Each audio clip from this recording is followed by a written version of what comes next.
Hello, everybody. Welcome to the Buckeye Weekly Podcast. I'm Tony Gerdeman here, as always, with Tom or Tom.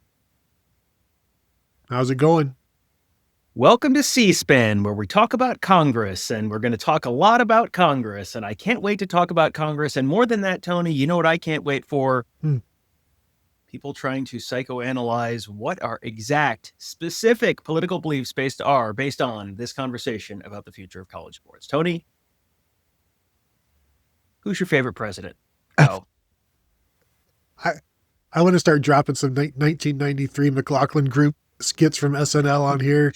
Dana Carvey. You got it. I was actually just watching some of those the other day. Popped up on my TikTok. Yep, TikTok. I'm old. Anyway, yes, we are talking politics, and we all have a favorite president. We all have multiple favorite presidents, especially if you're a fan of an entire family. Because why can't you have multiple people in the same family be the most powerful man in the universe? Anyway, Tom, let's start this show over. We are discussing something that Ross Dellinger is reporting. Ross Dellinger from Yahoo Sports, the preeminent number one college sports reporter out there. I recommend everybody give him a follow, Ross Dellinger, on Twitter. But he is reporting that we're just going to read it. It's a whole tweet thread. We're going to read the tweets. We'll go through them and talk about them and get you all caught up. But if you want to follow along, you can follow along at Ross Dellinger on Twitter. The first tweet starts, members of the U.S. House are planning as soon as Thursday, which is the day we were recording this, to introduce an amended college sports bill, in parentheses, the SCORE Act, sources tell Yahoo Sports. Though opposed by many Democrats, the act is on track to progress further than any all-encompassing athlete compensation legislation. And this kind of went through some preliminary things a few weeks ago to a month or so ago, or a couple months ago, and it was basically, as far as I remember it, like the Republicans were doing it, and basically the Democrats were locked out, which is a great way to start, and it's a great way to not get what you want in the end. But the bill, which, Tom, as we said, it's the SCORE Act, but this act may be cited as the Student Compensation and Opportunity through Rights and Endorsement Act, or the SCORE Act. Actually, Tom, if we're going to be precise, it's the Skaotria Act. So it's, I think, Greek, basically, is the language of origin. But in reality, what this does is what a lot of college football fans want it to do, which is, and I'll just go to the next tweet, the act, an amended version obtained by Yahoo Sports, codifies the settlement, the House settlement, grants liability protection, preempts state NIL laws, which have been a thorn in the side of this whole thing, and includes an anti-employment clause, which players don't really want employment from, at least what they've been saying previously, and schools don't want it either. And it brings regulation to agents and requires schools to provide athlete degree completion and post-grad healthcare. Ohio State has done a lot of the post-grad, or the athlete degree completion. I'm not sure how much of the postgraduate healthcare they're in on, but really, this is the main gist of it, and we'll start there. That we've said here on the show before that back when this was being an issue, before the House, or maybe like well before the House settlement, but when all of the legal stuff started, members of Congress told the NCAA, like, we will help you, we're not going to save you. Now this is on to the helping part, I think. But it's still early.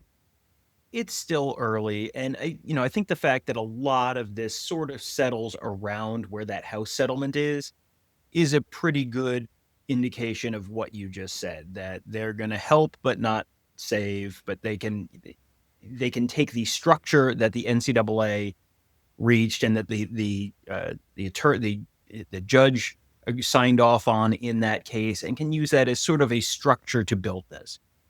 Will this make everyone happy?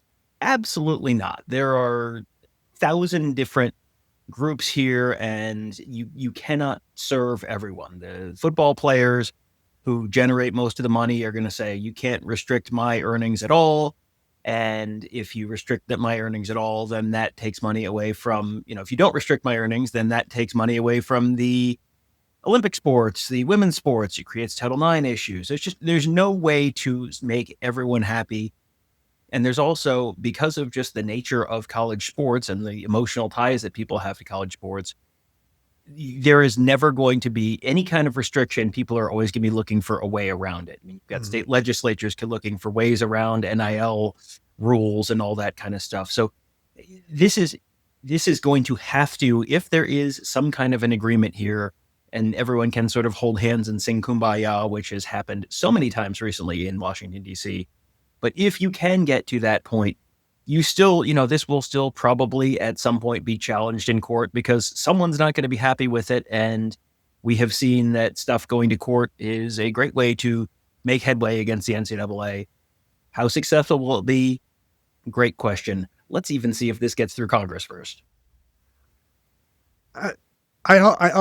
We'll move on here in a sec, but I get annoyed at the people who are like, yeah, but this isn't going to solve everything. Like, so should we not even bother? Like, should we not take the incremental steps? Like, why even try if this isn't going to be like, if everybody's not going to be happy? Like, no, the people who say that have no concerns about whether other people are happy. They only care about whether they're happy for the most part. So it's like, yeah, this isn't just, if it makes everybody happy, I don't know how you did it. It's impossible. So if it makes it so that everybody can coexist and find their own happiness, I guess, then that's a step towards progress. And like, I get annoyed at the, like, well, this isn't going to fix it all right away. So why even bother? It's like, nothing is going to fix it all right away. The House settlement didn't fix it all right away. That was one step. This is the next step. And then eventually you're able to like breathe for a few years, which is, I think, all people want right now. So then the next tweet from Ross in this series of tweets, the act originating from 3 committees has a chance to swiftly move through committee and onto a Republican-controlled House floor, which is not insignificant. There'll be 2 bill markups, which are serious steps en route to the floor, are planned for this month. Though many hurdles remain in its passage through the House, the act's biggest hurdle lies in a divided U.S. Senate at one of the more divisive times in American history. What? And where filibuster rules require the support of 60 senators. The Senate has 53 Republicans. So this is where we get into politics, because you're going to have to find 7 Democrats, basically, assuming all 53 Republicans would sign off. You're going to have to find the 7 Democrats that are going to be okay with this, which means you got to give them something or just let them be involved. And because when we talk about this, people are like, well, what are the issues?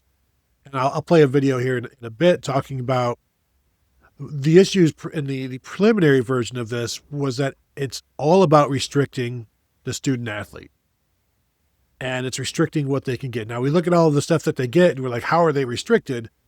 But in some viewpoints, they are the thought that all of these steps are about restricting what a player, a student athlete can earn. So that's going to be an issue.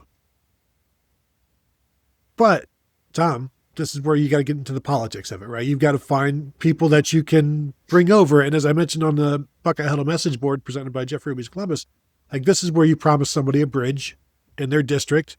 This is where, somebody gets, money for a courthouse, like whatever it takes. These are the things that, have to get done.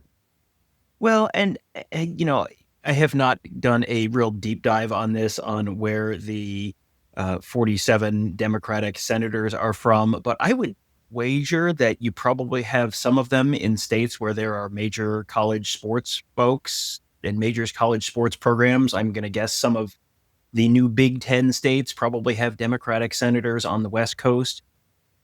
The University of Washington, the University of Oregon, USC, UCLA, they are probably all going to be kind of lobbying for this and pushing for this. So, I think there's some hope that you're going to have a little bit of a bipartisanship here, with or without new bridges.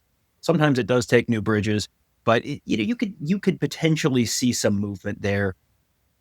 A lot of this, though, is going to come in those markup steps that you mentioned, where you're going through and you're tweaking stuff and you're adding stuff. And I'll tell you what. Why don't we play that clip right now from the Congresswoman from Massachusetts, just listing some of the stuff. And this is from an earlier portion of the process. So this is like a preliminary thing a little while ago. So this is not all exactly 100% true now, But this is sort of like, if you're going to take the opposite side, this is a bad thing.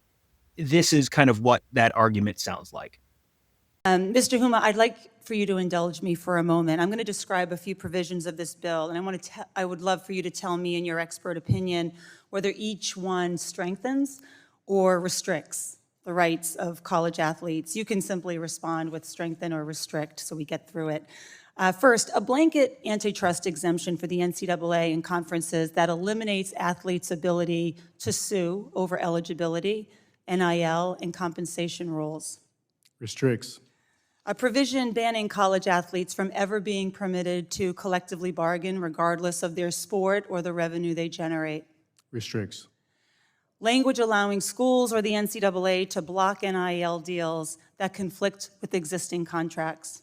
Restricts. A preemption of all state NIL laws, even those that currently expand and protect athletes' rights. Restricts. Thank you, Mr. Huma. So from what I'm hearing, this bill imposes significant new restrictions on college athletes, but let's look at what, if anything, it gives them in return.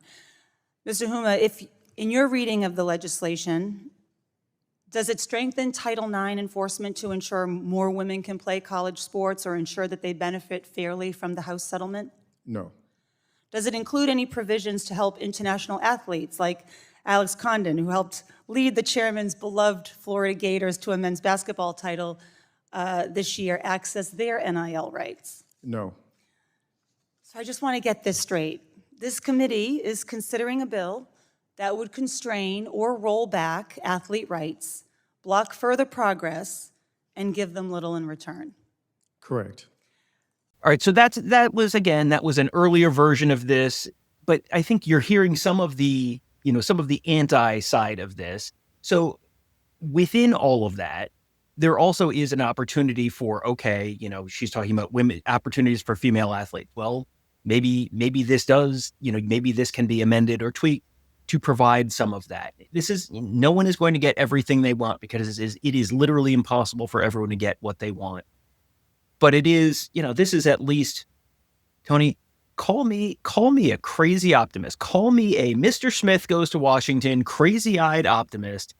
Tony, I think those clowns in Congress may be able to find some common ground here if they are willing to try. Because I think if you listen to a lot of the stuff that she was listing in terms of, the stuff that's being restricted right now, this was stuff that 5 years ago, there was no right to a lot of this stuff. Their earning potential's being capped here. Well, their earning potential was zero before. So you've seen significant progress the last few years.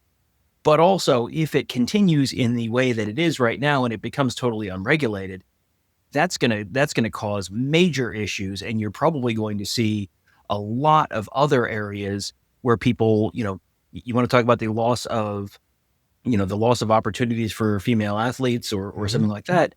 One of the things in this proposal is that each school will be required to have 16 scholarship sports.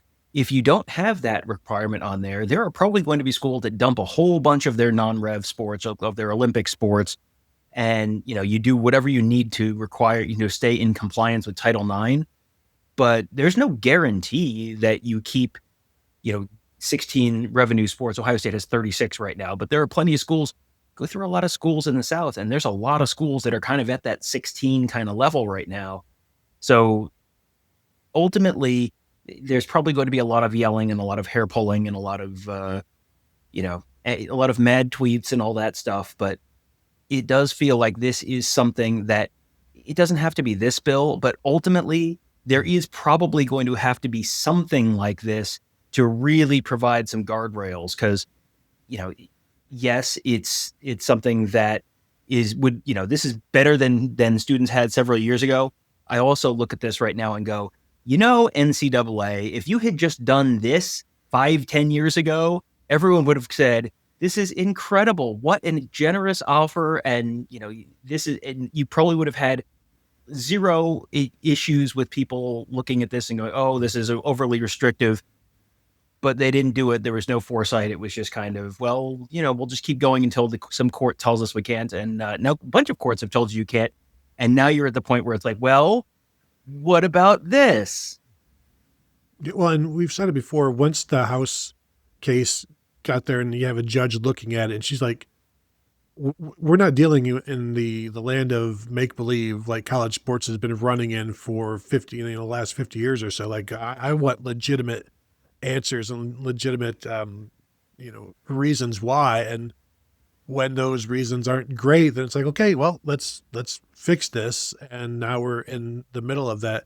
The next tweet in this, the bill prohibits athlete compensation that may put schools over the new rev share cap, which is 20.5 million, and requires all NIL deals hold a valid business purpose and align with NIL Go's fair market value compensation range and the College Sports Commission's anti-circumvention rules.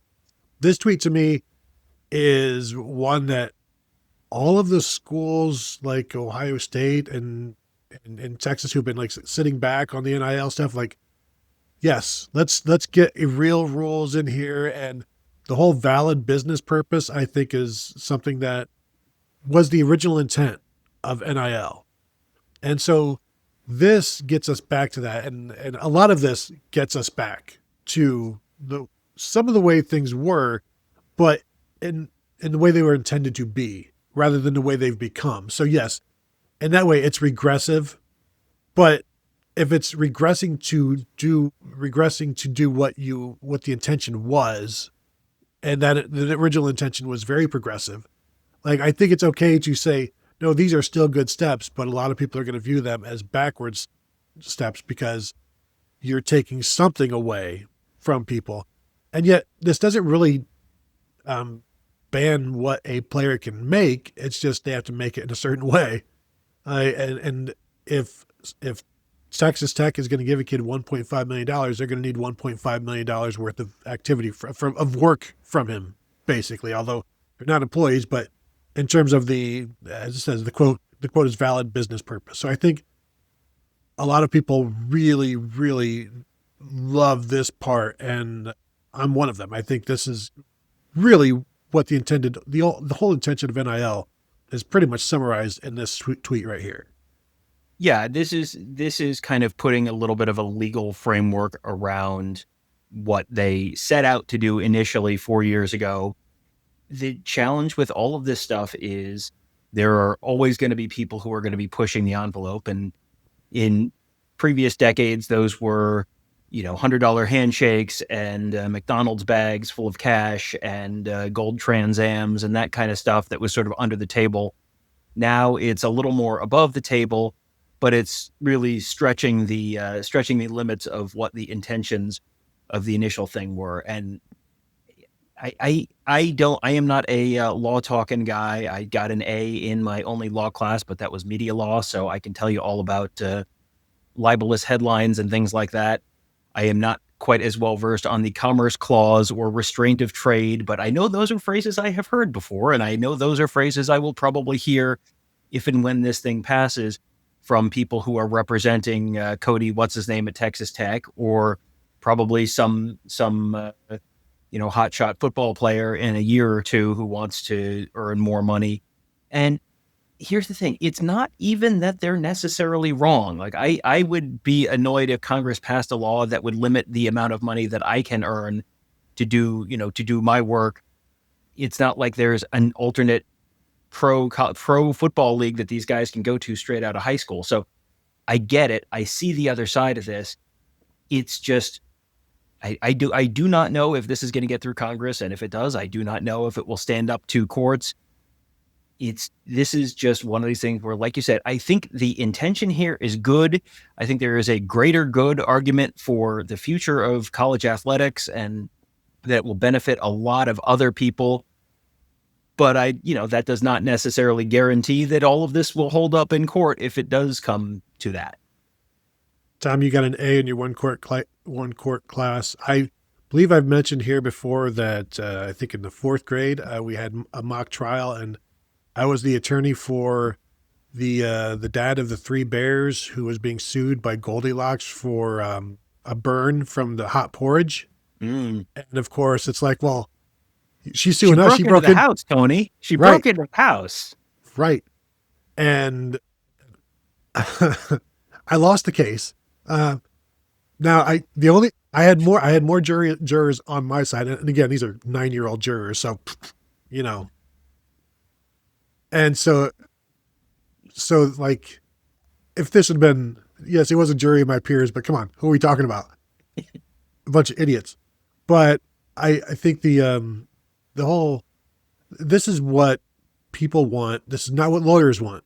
And this is not what agents want. But nothing says, hey, if you don't go earn $1.5 million from Adidas or from Joe's Crab Shack. See if you can get that without playing college football, though.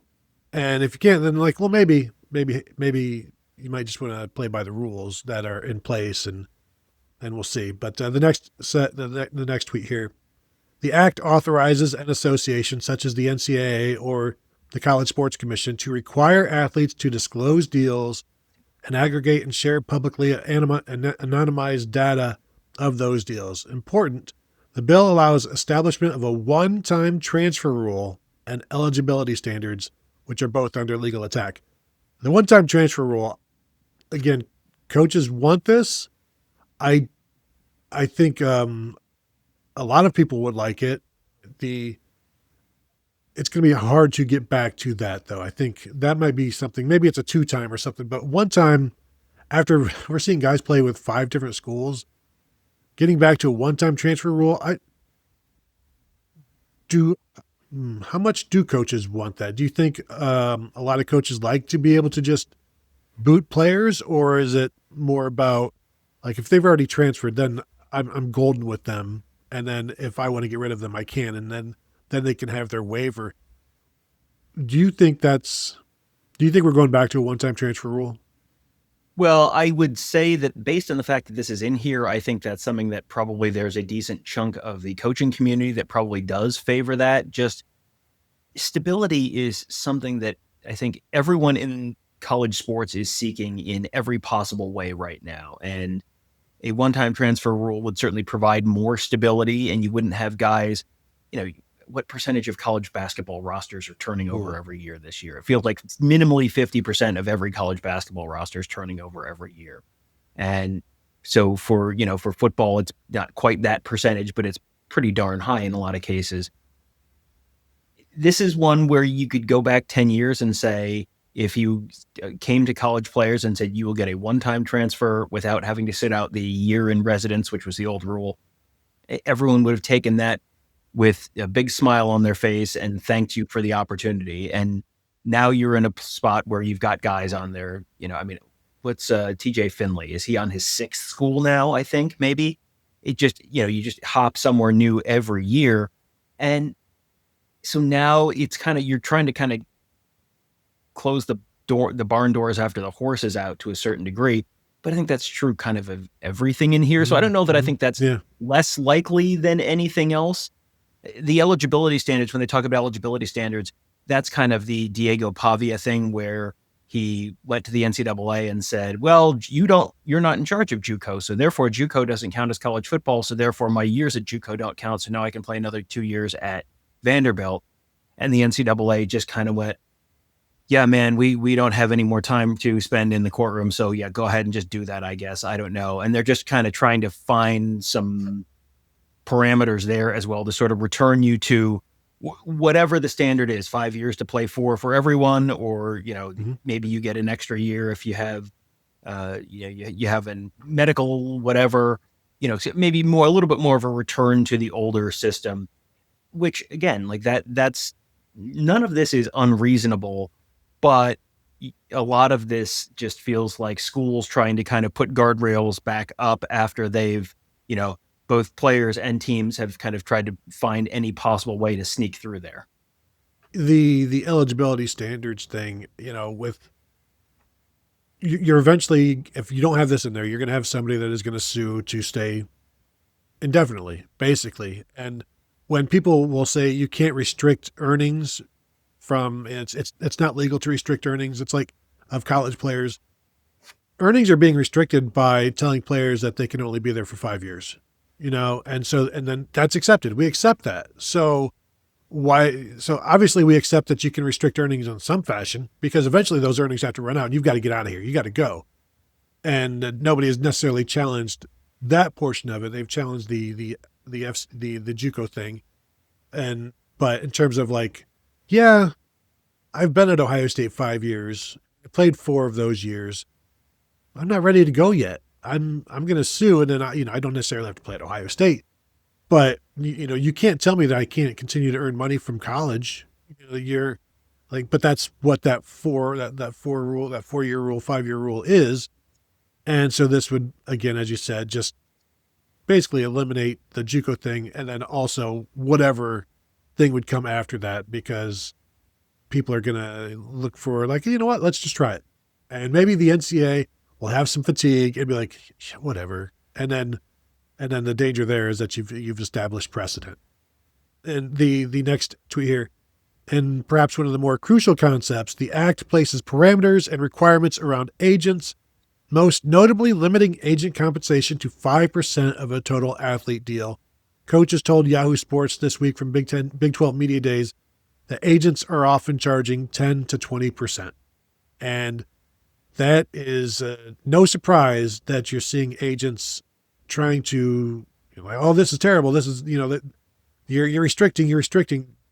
Agents are being restricted. And so the fact that you had Felix Ojo, 5-star offensive tackle, his agent was making the media rounds last week and this week talking about the deal that he signed with Texas Tech. And that some of the details are like, well, if we have to follow the rules, it's like a $1.3 million deal. If we don't, it's 5.1. I don't, what world is this that we're existing at? And then the agent, of course, is like, I sure hope it's the one where we get 5.1, because that's $1 million for me right there. Yeah, to quote the great Stringer Bell, are you taking notes on a criminal conspiracy? Like, well, if we are allowed to continue to flaunt the rules as we love to, like, oh boy, that is really saying the quiet part out loud there. But yeah, I think as, sort of quickly as this has sort of like all happened and all come together, I don't think it's a huge surprise that there are probably some somewhat unscrupulous folks in this area kind of gouging people and charging significantly more than maybe they would from a, under a normal basis. I mean, most athlete contracts are like pro athletes is what, like maybe 5%, something like that. It's like not 3 to 5. 3 to 5. Yeah. It's not that much. So yeah, if you're paying your agent 20%, that is quite a chunk to be handing over. So yeah, this is one of those things where, we're going to get to some stuff that does help, is sort of on the pro athlete side of things. This is definitely one of those things where if you could help sort of rein in some of those bad actors who are, I don't want to say preying on these students, but they're, you have people who are probably not the most scrupulous and are perhaps taking some advantage of folks who maybe are doing this for the first time in something of an unregulated area. This is a pro from the athlete side of things. It's a payday loan agent, basically.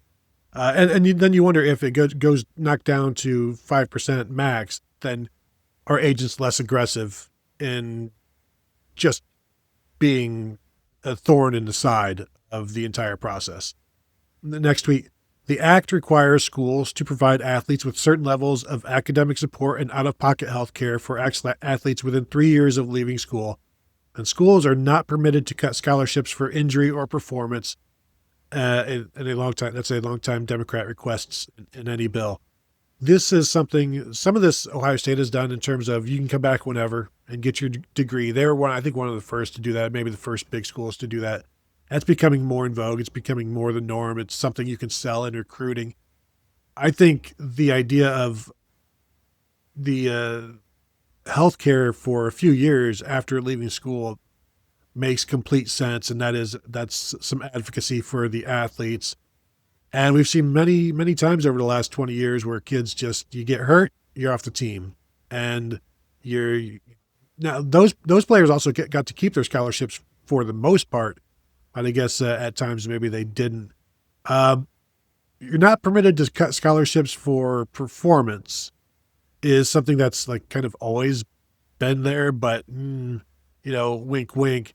But the thing is, like, if players aren't playing, they generally leave anyway. So like that doesn't really do much for me. But the idea that, this would just put into law that you're going to have the ability to go back to school and you're going to have some health care, I think makes complete sense. Yeah, this is stuff that, this is where you're maybe kind of reaching across the aisle a little bit, because it feels like the first 5 or 6 of these tweets that we were talking about were all, this is exactly what the schools would want. And now you're sort of getting into with the agent restrictions, and you're getting into some of the stuff with here's what the schools have to give back.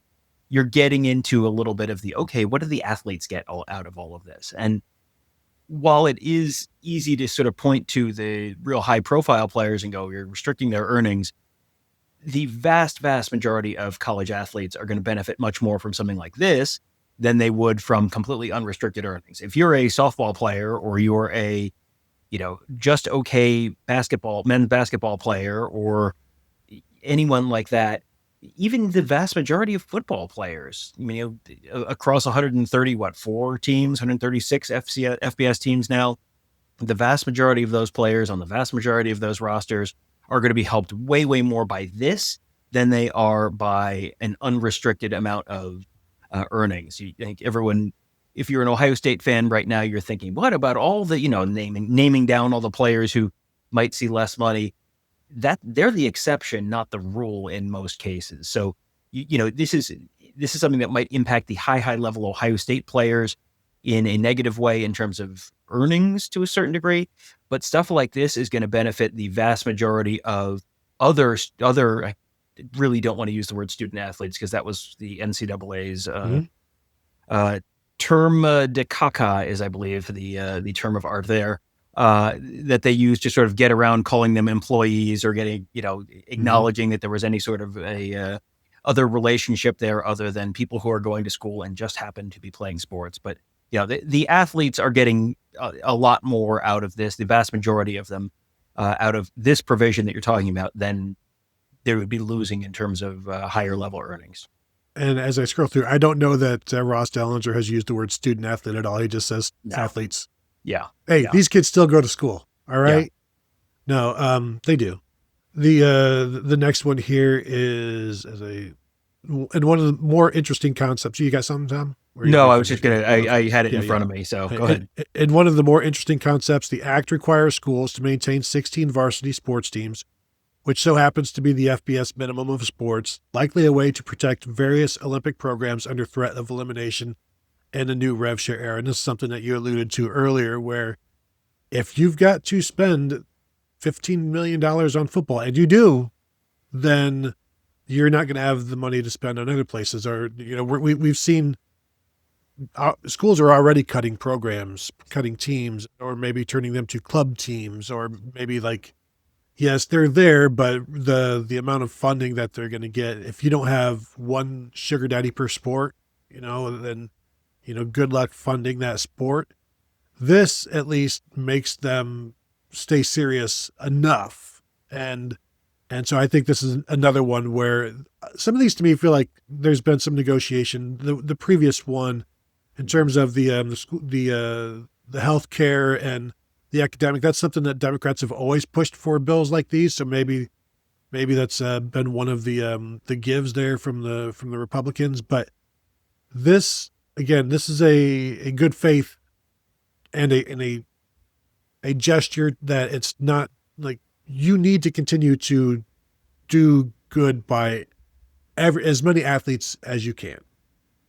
Yeah. And, this is also something that I'm sure the U.S. Olympic Committee is lobbying for, because you got to remember, they have, football develops for the NFL and basketball develops for the NBA, but the U.S. Olympic soccer team comes largely from guys, either you go straight to MLS, or you go through the Olympic soccer program, or the college soccer programs, and women's soccer and gymnastics. Those guys and girls are all pretty much Olympic or college athletes. A lot of them are LSU or UCLA gymnasts who you see competing in in the Olympics. So, the Olympic Committee, that's that is also a pretty big business that is based on not having to pay for a lot of the development. There is an Olympic development program and all that kind of stuff, but the funnel to get up there, a lot of that runs through college and high level college programs. So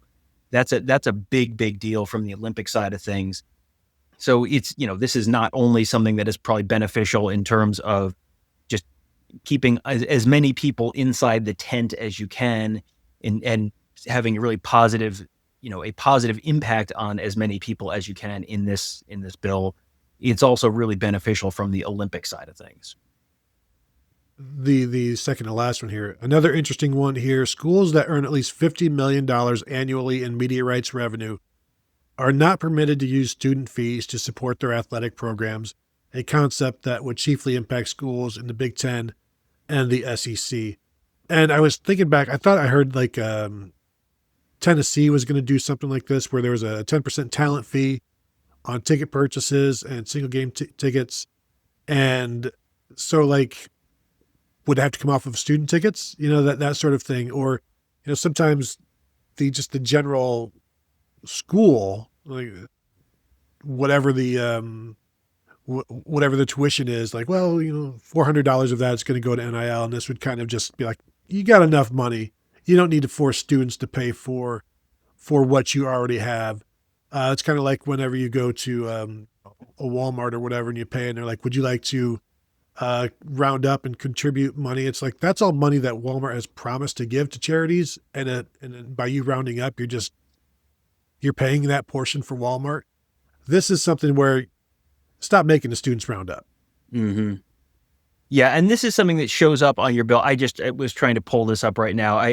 I remember before Rutgers came to the Ohio State, came to the Big Ten, that Rutgers was, this is like 2013, but Rutgers was famous for having like the highest student athletic fees in the country. And it's like, what exactly are you getting for your student athletic fees at Rutgers? But, I just pulled up an article from Minding the Campus, which is a blog, and they did a study on a bunch of different schools and how much this is. And like at the University of Virginia, the mandatory intercollegiate athletic fee is $720 per year. At Virginia Tech, it's $384 per year. It's like, okay, that doesn't sound like that much money, but remember how many people are taking out student loans. So now you're paying, that's part of your student fees. That's just part of your tuition that you're mailing in. Well, it's not 1996 anymore. You're probably paying it online. Anyway, that's part of your student fees in part of your tuition every quarter, every semester. And you might be paying student loan fees on top of that. You might be paying interest on your student activity fees for the next 30 years as you're trying to pay off your student loans, all to fund Virginia football. Like, what are we doing here, gang? Really, what are we doing? And this is a great way to, if you have to do it and you have to do it at a smaller school to fund some of that stuff, and it's an important part of the student experience and yada, yada, yada, whatever, that's fine. But schools that earn at least $50 million annually in media rights revenue, like you have plenty of money coming in. You do not need to be soaking the students for more money right now. And that's true of the schools that are just barely at that level. That's really right now, that's going to mostly impact the Big Ten and the SEC, but any kind of broader expansion of those conferences, it's going to bring more folks into that tent. You're probably going to see Big 12 and ACC TV media revenues going up at some point, and they may fall under that as well. But yeah, if you are a Big Ten or SEC school, you should not be soaking your students for that money. And if you can't afford to run an athletic department without gouging your own students, maybe you should run a smaller athletic department or at a lower level. And this one also feels, this rule or this request kind of feels bipartisan as well. And then the last one here, the act permits schools to restrict athlete NIL deals if they violate the university's code of conduct or conflict with any existing school agreement, such as an athlete striking a deal with Nike while playing for an Adidas school. Now, this is something that was originally supposed to be a rule where a Nike school, like like Jeremiah Smith just signed with Adidas. Ohio State is a Nike school.